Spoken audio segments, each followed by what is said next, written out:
Welcome to online study. आज की online study में हम लोग एनर्जी कंजर्वेशन का लेसन 3 पढ़ेंगे, जिसमें कि एक टॉपिक है एनर्जी एफिशिएंट ट्रांसफार्मर, मतलब ऊर्जा दक्ष ट्रांसफार्मर। तो सबसे पहले ये जानेंगे कि ऊर्जा दक्ष यानी कि एनर्जी एफिशिएंट ट्रांसफार्मर की ज़रूरत क्यों पड़ी। पहले क्या होता था, नॉर्मली पावर के डिस्ट्रीब्यूशन ग्रिड सिस्टम में टोटल ट्रांसमिशन और डिस्ट्रीब्यूशन होता था, तो उसमें लॉसेस बहुत ज़्यादा होते थे, यानी 40 to 50% लॉसेस इलेक्ट्रिक ट्रांसफार्मर के द्वारा ही हो जाता था। जगह जगह जो भी पावर का ट्रांसमिशन हो रहा था पावर हाउस से, तो कई जगह ट्रांसफार्मर के through step up step down किए जाते थे पावर को, तो उसके कारण 40 to 50% कह लीजिए कि पावर लॉस हो जाते थे। तो अब बात आती थी कि इन लॉस को कम कैसे किया जाए। तो इन लॉसेस को कम करने के लिए जिस ट्रांसफार्मर का यूज़ किया जाता है उसे एनर्जी एफिशिएंट ट्रांसफार्मर कहते हैं। मतलब कि ऐसा ट्रांसफार्मर जो इस लॉसेस को कम कर सके, उसकी एफिशिएंसी बहुत अच्छी हो।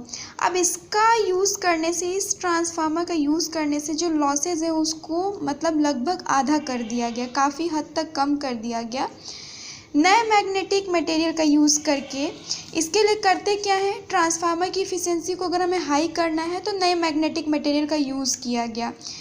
अब जो नए मैग्नेटिक मटेरियल का यूज़ करके उसकी एफिशिएंसी को बढ़ाई गई ट्रांसफार्मर को, तो ऐसे ट्रांसफार्मर को हम लोग अमॉर्फस ट्रांसफार्मर तथा सूखा टाइप ट्रांसफार्मर कहते हैं। टोटली कहने का मतलब है कि एक ऐसा ट्रांसफार्मर जिसकी एफिशिएंसी को हम बढ़ाते हैं वो आपका एनर्जी एफिशिएंट ट्रांसफार्मर हुआ। ये 2 टाइप के होते हैं, अमॉर्फस ट्रांसफार्मर, सेकंड सूखा टाइप का ट्रांसफार्मर। तो हम बारी बारी से पढ़ेंगे कि अमॉर्फस ट्रांसफार्मर क्या होता है और सूखा टाइप का ट्रांसफार्मर क्या होता है। तो फर्स्ट आया अमॉर्फस ट्रांसफार्मर। सिंपल ट्रांसफार्मर में अमॉर्फस स्टील के लैमिनेशन के रूप में यूज़ किया जाता है। मतलब इसमें कुछ नहीं, जैसे जो नॉर्मल ट्रांसफार्मर है तो उसमें हम क्या करते हैं कि लैमिनेशन किसका कर देते हैं, अमॉर्फस स्टील का, है ना। ये एक मैग्नेटिक मटेरियल है, उसका हम क्या कर देते हैं, लैमिनेशन कर देते हैं, जिससे कि हिस्टेरिसिस लॉस उस ट्रांसफार्मर में कम हो गई। अब हिस्टेरिसिस लॉस वगैरह के बारे में मैं बताऊंगी कि कैसा होता है, क्या होता है, वो आगे देखेंगे, ठीक है। तो इस तरीके के ट्रांसफार्मर अमॉर्फस ट्रांसफार्मर हुए। अब हम लोग पढ़ेंगे इसके बेनिफिट के बारे में कि ऐसे ट्रांसफार्मर का यूज़ करने से क्या क्या प्रॉफिट होता है। फर्स्ट प्रॉफिट, कोर या आयरन लॉसेस कम होती है, ठीक है। अगर हम अमॉर्फस ट्रांसफार्मर का यूज़ करते हैं तो उसमें जो कोर और आयरन लॉसेस होती है वो कम होगी। इसकी मरम्मत ईजी होती है ना, रिपेयरिंग बहुत ईजी होती है। थर्ड हो जाएगा ओवरलोडिंग कैपेसिटीज़ होती है, बहुत अधिक होती है, इसकी अच्छी खासी होती है। फोर्थ, डिस्ट्रीब्यूशन एफिशिएंसी अधिक होती है, यानी कि जैसे कि हम पावर हाउस से पावर को डिस्ट्रीब्यूट कर रहे हैं जगह जगह पे, तो वो क्या हो, ट्रांसमिट करने के बाद डिस्ट्रीब्यूशन होता है, तो वो एफिशिएंसी इसकी अधिक होती है। मतलब ऐसा होता है कि ज़्यादा लॉस ना हो।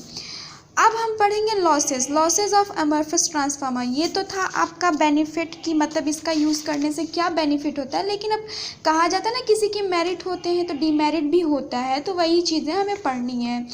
फर्स्ट, अगर डिमेरिट की बात करें जो कि लॉसेज है, फर्स्ट, मैग्नेटिक मटेरियल को पतली लैमिनेशन में कट करना टफ होता है। जैसे इसमें लैमिनेटेड के फॉर्म में मैग्नेटिक मटेरियल का यूज़ करते हैं तो उसको कट करना टफ होता है, पतला पतला करो, तो ये है एक डिमेरिट। सेकंड हो जाएगा, कोर का साइज़ अधिक होने के कारण अधिक कंडक्टर लगेगा, यानी कि इसमें जो कोर का साइज़ है वो ज़्यादा होता है, जिसके कारण कंडक्टर ज़्यादा लगेगा। अब कंडक्टर लगने के कारण इसमें लोड लॉसेस बढ़ जाती है। तो ये तो था अमॉर्फस ट्रांसफार्मर जिसकी बेनिफिट थी और लॉसेस थे। अब सेकंड ट्रांसफार्मर जो पढ़ेंगे ये भी एनर्जी एफिशिएंट ट्रांसफार्मर है, उसका नाम है ड्राई टाइप ट्रांसफार्मर। इस प्रकार के ट्रांसफार्मर में कोर को ठंडा करने के लिए ऑयल या किसी अन्य तरल पदार्थ की आवश्यकता नहीं होती है। जैसे अदर ट्रांसफार्मर की बात करें तो उसमें कोर को कूलिंग करने के लिए ऑयल या किसी अन्य मतलब लिक्विडिटी वाली मटेरियल की ज़रूरत होती है, बट ये ऐसा होता है बिल्कुल सूखा होता है, किसी ऑयल या कोई भी लिक्विड मटेरियल की ज़रूरत नहीं होती है कोर को ठंडा करने के लिए। ठंडा क्यों करते हैं, क्योंकि हीटअप हो जाता है तो उसको कूलिंग करने की ज़रूरत होती है, ठीक है। तो इसमें कूलिंग जो है, तो ये ड्राई टाइप ट्रांसफार्मर में ऐसा करने की ज़रूरत नहीं थी, कूलिंग वाली सिस्टम। इसमें कूलिंग जो है नॉर्मल एयर के द्वारा ही हो जाता है अपने आप, इसमें कूलिंग जो है नॉर्मल एयर के द्वारा हो जाता है। अब हम लोग पढ़ेंगे, ये तो था ड्राई टाइप ट्रांसफार्मर, मतलब कि 2 टाइप के ट्रांसफार्मर हो गए। अब इन जनरल जो हम ट्रांसफार्मर यूज़ करते हैं तो कहा जाता है, पूछा जाता है, ऐसे आप लोगों ने पढ़ा भी होगा अपने कोर सब्जेक्ट में कि लॉसेस क्या क्या होते हैं ट्रांसफार्मर। नॉर्मल ट्रांसफार्मर की मैं बात कर रही हूँ, वो ना तो अमरफस है ना ही ड्राई टाइप ट्रांसफार्मर में, उसकी बात करें तो उसमें लॉसेस कितने टाइप के होते हैं। देखिए ट्रांसफार्मर में there are 2 types of losses in transformer. First core loss, second copper loss.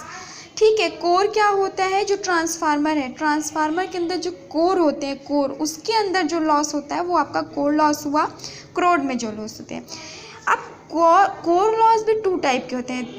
Core loss is also 2 type, hysteresis losses, second eddy current loss होता है। ठीक है, अब बारी बारी से हम लोग पढ़ेंगे कि हिस्टेरेसिस लॉस क्या होते हैं और एडी करंट लॉस क्या होते हैं। तो सबसे पहले आप देखोगे हिस्टेरेसिस लॉस के बारे में।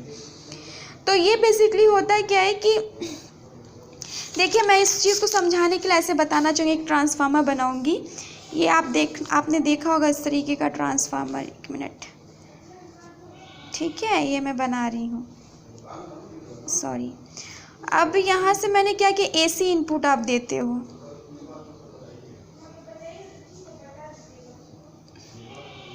इस तरीके से होता है। ठीक है,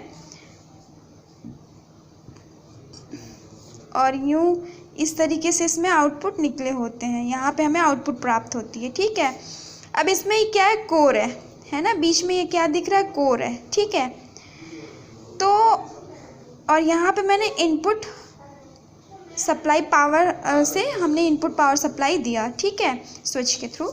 अब देखिए होता है क्या है कि यहाँ पे जैसे हम इनपुट देंगे, एसी है ना, तो इस एसी के कारण यहाँ पे क्या होता है, इसके कोर के अंदर फ्लक्स जनरेट होता है। और फ्लक्स कैसे नेचर का होता है, अल्टरनेटिंग नेचर का होता है, फ्लक्स भी चेंज होता रहता है। इस फ्लक्स के कारण, यानी इस जो कोर में फ्लक्स क्रिएट हो गया उसके कारण यहाँ पे ईएमएफ इंड्यूस्ड होता है, यानी कि इसके कोर में क्या हो जाता है, ईएमएफ इंड्यूस हो जाएंगे।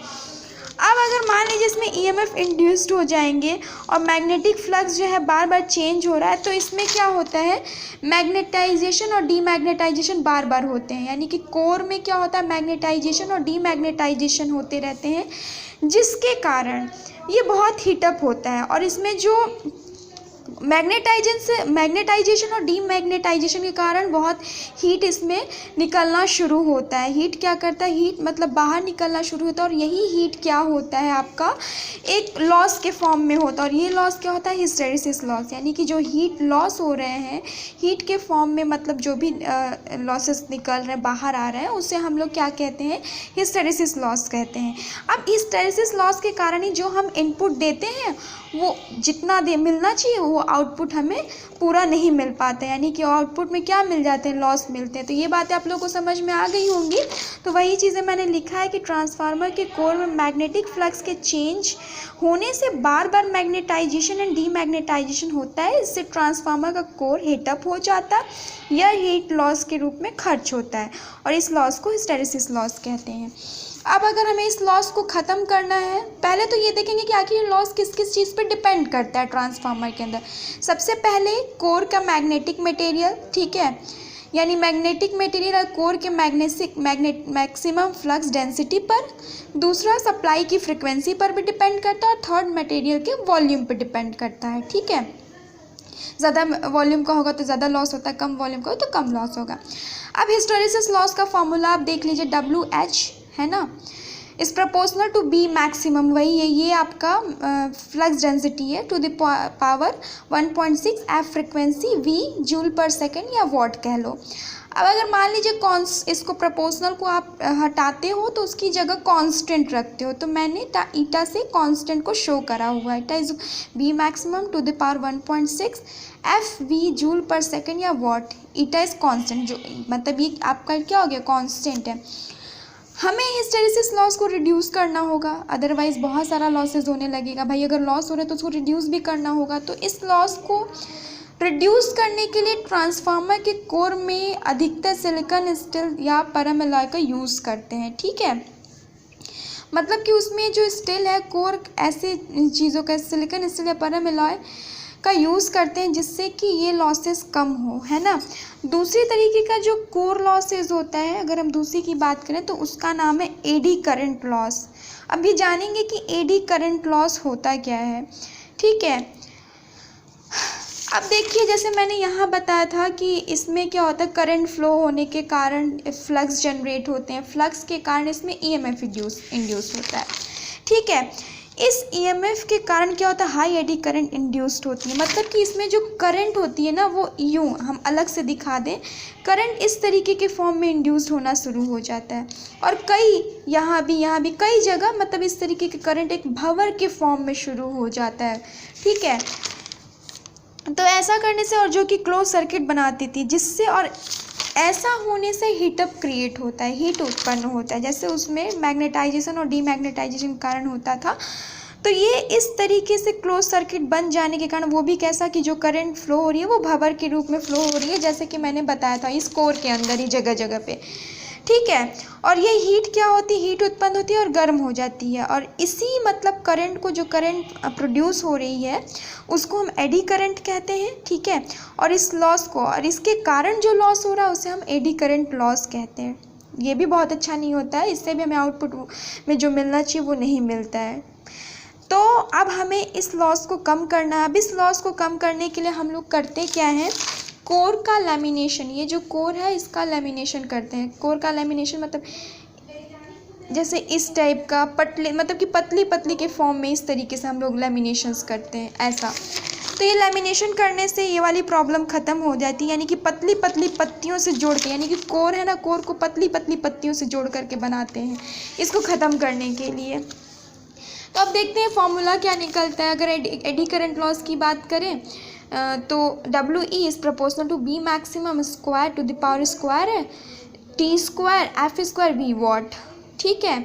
अगर हमने प्रोपोर्शनल टू का साइन हटाया तो लैम्डा मैंने कांस्टेंट के फॉर्म में रखा है। T क्या है, T अलग चीज़ें मुझे देखने को मिल रही है, वो पटलों की मोटाई है। मतलब कि जो भी आप, पटलों का मतलब कि जो लैमिनेशंस इसके क्या थे, पतली पतली पट्टियाँ थी, तो उसकी वो क्या है, विड्थ है, ठीक है।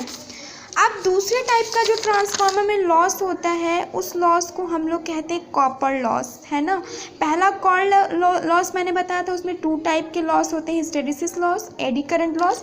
दूसरा जो लॉस होगा कॉपर लॉस। तो इसको जानेंगे कि होता क्या है। यह लॉसेस ट्रांसफार्मर वाइंडिंग के रेजिस्टेंस था उसमें से फ्लो होने वाली करंट के कारण होता है, यानी कि ट्रांसफार्मर के अंदर जो वाइंडिंग है, वाइंडिंग उसके कारण, इस वाइंडिंग के कारण अभी मैंने दिखाया था, ये जो वाइंडिंग है ना, वाइंडिंग, इस वाइंडिंग के कारण, क्योंकि ये वाइंडिंग किस चीज़ की होती है कि